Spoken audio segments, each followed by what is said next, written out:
আমাদের কম্পিউটারটা আমরা কিভাবে বন্ধ করি? আমরা ম্যানুয়ালি যেভাবে বন্ধ করি সেটা হচ্ছে এক নাম্বার, সেটা হচ্ছে কম্পিউটারের যে আমাদের সেটিং আছে সেটিংয়ে যায় অফ করে দেই, অথবা আমাদের যে পিসি আছে পিসি যে পাওয়ার বাটন আছে সেখানে ক্লিক করে অফ করে দিই। কিন্তু এখন আজকে আমি আপনাদেরকে দেখাবো কিভাবে এই দুইটা পদ্ধতি ছাড়া শুধুমাত্র কিবোর্ডের মাধ্যমে আপনার পিসিটা বা কম্পিউটারটাকে বন্ধ করে ফেলতে পারবেন। তো চলুন দেখাই। আচ্ছা, এটা করতে হলে ফার্স্ট অফ অল আপনার যে কিবোর্ডটা থাকবো, এই কিবোর্ডের আপনার এই যে অল্টার বাটনটা যেন আছে, এই যে ALT, এটাকে বলি আমরা অল্টার।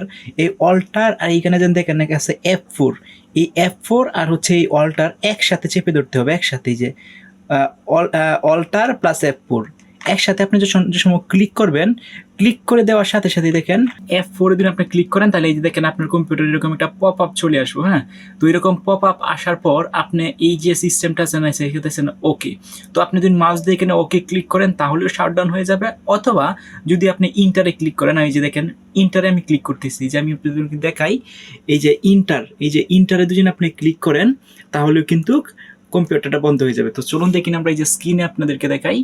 এই যে এটা আসার পর আমি যদি ইন্টারে ক্লিক করি তাহলে দেখেন আমার পিসিটা এই যে দেখেন শাটডাউন হওয়া শুরু হচ্ছে।